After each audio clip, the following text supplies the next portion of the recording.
Hello, my name is Andrew Debater, and welcome to BAK News, telling both sides of the story, front and back, all the time, every time. Today is March 28, 1960. As you may know if you watch this newscast regularly, 1 week ago there was a mass shooting of blacks and coloreds near the police station in Sharpeville. They were shot while taking part in peaceful protests.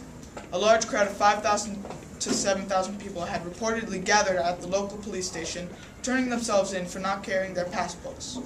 This was supposedly part of a broader campaign that had been organized by the PAC. During the shooting, 67 of them were killed and 186 were wounded.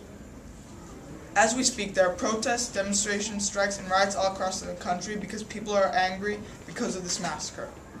Now let's go to Bunwo Wongpaisan on scene, interviewing protesters and police alike. Thank you, Andrew. This is Bunwo Wongpaisan. Standing next to me is Barky Grant, a local Sharpeville African police officer. Mark, how do you feel about the massacre that took place last week? Well, first of all, it was not a massacre, it was a riot. We police were simply defending ourselves and trying to disperse the crowd peacefully. Really? Then why did the police begin shooting at the crowd? Well, that's very simple. As we were pushing the crowd back away from the police station, they suddenly pulled out weapons and started to attack us. Our commanding officer ordered us to open fire. We did so only to defend ourselves. We began shooting, and that is when the crowd began to run away. I see. Tell me, Bark, how do you feel about these protests? I think these protests are an outrage. All these protesters are mad at the government for shooting people, but they don't understand that we were just defending ourselves. Was it really self-defense? Many witnesses say that the blacks were protesting peacefully. Of course it was. Anyways, I have to go stop those black women. It looks like they're trying to retrieve the bodies, but they're really taking their weapons to attack us again. Okay, that's not suspicious at all. Anyways, this here is a protester named Barudi. He was not injured during the shooting and is willing to be interviewed.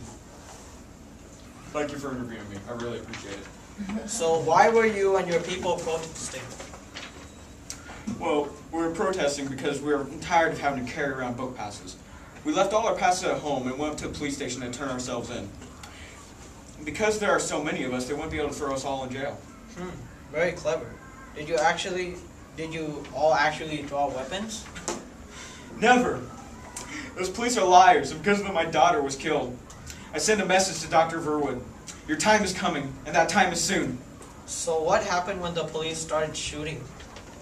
Well, the police were intimidated and scared of us, so their officer commanded all of them to load 5 bullets into their guns and open fire on us.